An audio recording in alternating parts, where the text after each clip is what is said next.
Atletico Madrid looked shaky, losing to Espanyol, tying Elche, tying Alaves. These were winnable games against teams that are likely to finish in the lower half of the table, yet Simeone's men could not take advantage. Atletico Madrid are off to their worst league start since the 2009-2010 season. That's over 2 years before Diego Simeone came back and turned them into the consistent Champions League side that we've seen for the last 13 seasons. Yet that dominant side looks to be already out of the race for La Liga. What the hell is happening with Atletico Madrid? In many ways, Simeone has a very nice cushy job. He has one of the highest salaries out there, and there isn't that much pressure or expectations on him, because no matter how much Atletico spend, they are constantly seen as the underdogs in football. Nobody is expecting them to play good football, or to win trophies, or even putting pressure on them when their results are poor. They spent a ton of money in the summer of 2024, had a very underwhelming season, and literally nobody was talking about it. La Liga didn't have the busiest summer in the transfer market, but Atletico Madrid made headlines by splashing hundreds of millions of euros in under a week.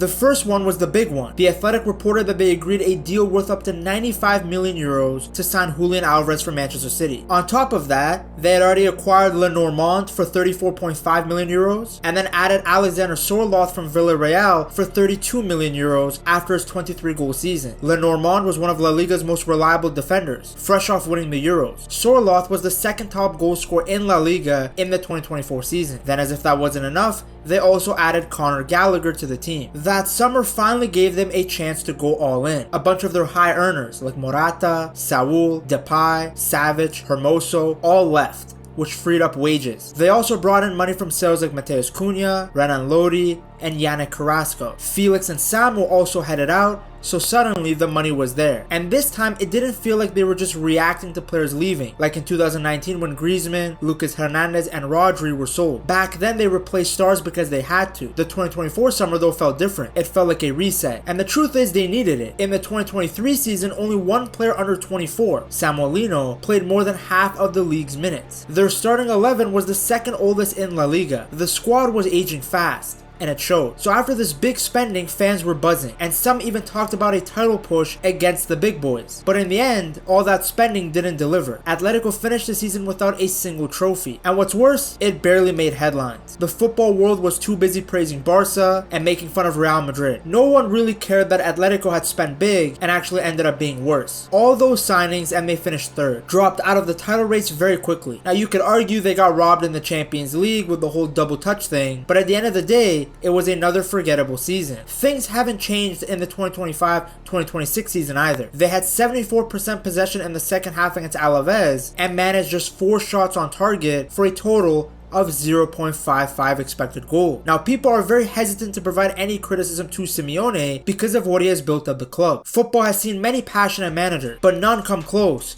to Diego Simeone. Yo normalmente cuando juego contra un equipo, normalmente me da igual el entrenador. Pero en el caso de Atleti, tú cuando ves Atleti ves Simeone también. He doesn't just coach, he lives every second on the touchline with unmatched intensity. Yeah, he's different. He's different, certainly. In what way? Everything. I think the way you see him on the touchline is that's just how he is in training. I'm not making that up, that's just how he is. From sprinting full speed down the sideline to celebrate a last-minute goal, to his famous cojones celebration against Juventus, El Cholo has built a legacy of chaos and passion at Atletico. Tío competitivo, tío que vai ahí, que no tiene miedo, y siempre he respetado mucho como un bravo entrenador. He has an obsession with winning at all costs, and it starts all the way from his days as a player. Simeone was always willing to do what it took to get an advantage. It was clear even from his playing days, as he pretended he got an injury from a kick from Beckham during the World Cup. That's just who he was, a tenacious, hard-working two-way midfielder who was willing to do anything the team required. So when he became a manager, he expected the same thing from his players. It's what allowed him to lead Estudiantes to their first league title in 23 years after defeating Boca Juniors in 2006. He was voted as the best manager in the Argentine league. Seeing his mentality, Atletico Madrid unveiled Simeone as their new coach in December of 2011. When he arrived, Atletico were seen as a big club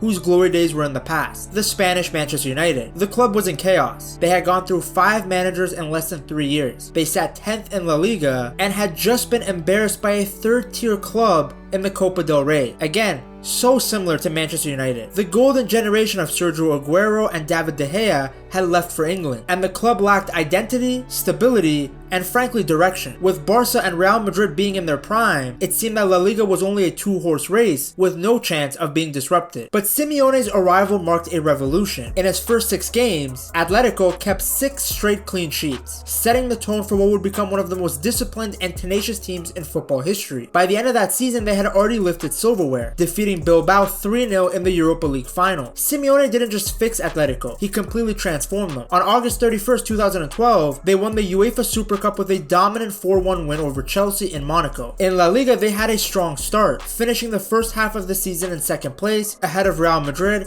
and just behind Barcelona. By the end of that season, Simeone led Atletico to 3rd place, which was their best league finish in 17 years. Then they stunned Real Madrid to win the Copa del Rey at the Santiago Bernabeu, their first win over their city rivals in 14 years. But his true masterpiece came in the 2013-2014 season, when Atletico defied all odds to win La Liga. That season, Simeone's side fought against the financial powerhouses of Barca and Real Madrid. While the big boys could sign whoever they wanted, Simeone had to deal with his star striker being sold to Monaco. They signed David Villa from Barcelona on a free to strengthen their attack, but this was a Villa who was no longer in his prime. The season began with a loss to Barcelona in the Supercopa de España, but Atletico responded with 8 straight wins in La Liga, their best start in the club's history. That run also included a 1-0 away win against Real Madrid at the Bernabeu, making Simeone the first Atletico manager since Claudio Ranieri in 1999 to win a league game there. By mid-season, Atletico were on top of La Liga, tied on 47 points with Barca. On the final day, needing just a draw against Barcelona at Camp Nou, Diego Godin's header secured a 1-1 draw, securing Atletico's first league title since 1996, back when Simeone himself was a player. Their Cinderella run continued into the Champions League. Atletico finished on top of their group and qualified for the quarterfinals with a 5-1 aggregate win over Milan in the round of 16. This was the first time that the team had reached the quarterfinals since the 1997 season, when, once again, Simeone was a player for the team. In the quarterfinals, they defeated Barcelona 2-1 on aggregate, thanks to Simeone's tactic of cutting the swift passing midfield of Barcelona in two, denying them space,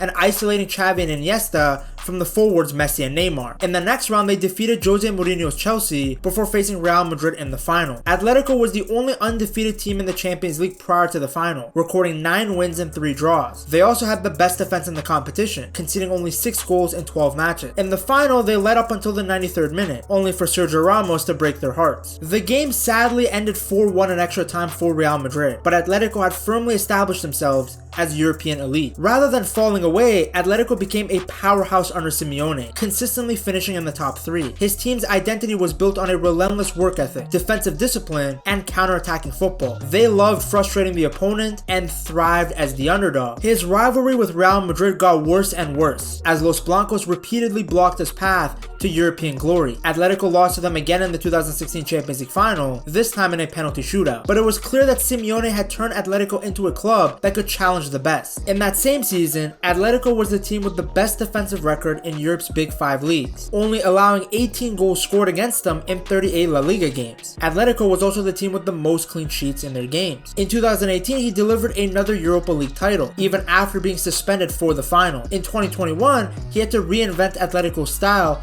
by incorporating more attacking play and possession-based football. Due to a ton of injuries, Simeone tweaked his formation to incorporate a back 3 for the first time in his tenure coaching Atletico. Carrasco played as a wingback, while Mario Hermoso covered the left back spot when Carrasco moved forward. This gave Atletico the flexibility to switch between a 3-man and 4-man defense. That change made them stronger defensively and helped them go on a winning streak, including a 1-0 home win against Barca. By February, they had a 10-point lead over Real Madrid and Barcelona in the 2020-2021 La Liga title race. But a poor run of results from February to April saw Atletico knocked out of the Champions League by Chelsea, while Real Madrid closed the gap in La Liga to just 2 points before the final match day. This meant Atletico had to win their last game, to secure the title. Thankfully, a crucial goal from Luis Suarez in the 67th minute sealed a 2-1 away win over Real Valladolid, earning Atletico their second La Liga title under Simeone. It was a very impressive run when you think about it. Suarez looked finished in his last season at Barca. It was like we were watching Louis Litt from Suits. He couldn't move, his knees were heavy, and he was running like Gyökeres at Arsenal. Yet Simeone rejuvenated him to becoming once again one of the best number 9s in La Liga. And that's what makes the Argentinian manager so special. He isn't just the longest serving Atletico manager ever. He is Atletico Madrid. His relentless passion, intensity, and ability to squeeze every drop of effort from his players have made him one of football's most unique managers. His manic touchline energy, his tactical mind games,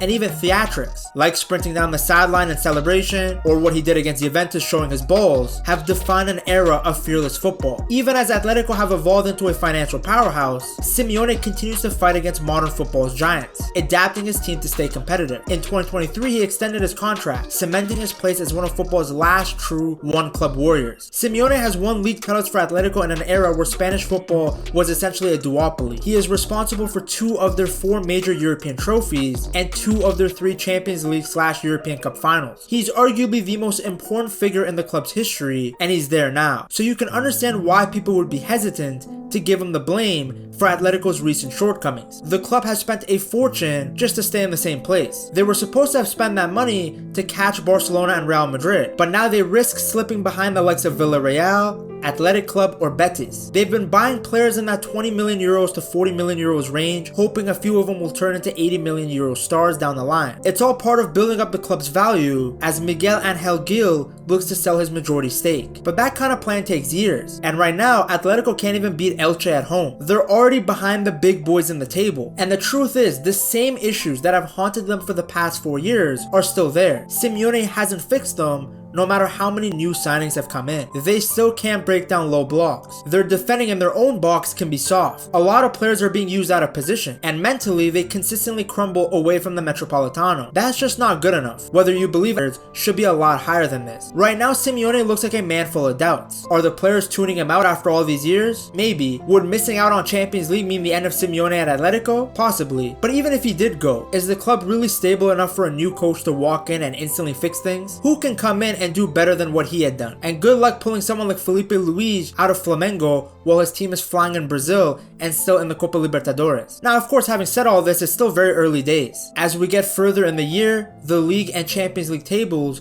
will give us a much clearer picture. Atletico had a similar crisis last fall before going on a record-winning streak and getting back into the La Liga title race. And like him or not, Simeone has earned a lot of patience, especially after the board had turned over 2/3 of the squad in just over a year. That's a lot of change, and it hasn't made things easier. Still though, you can't ignore the risk of things getting worse. For once, maybe Simeone has hit a puzzle that he can't help get them out of this jam is Julian Alvarez. To see just how good the Argentine has been for Atletico, you have to check out this video right here.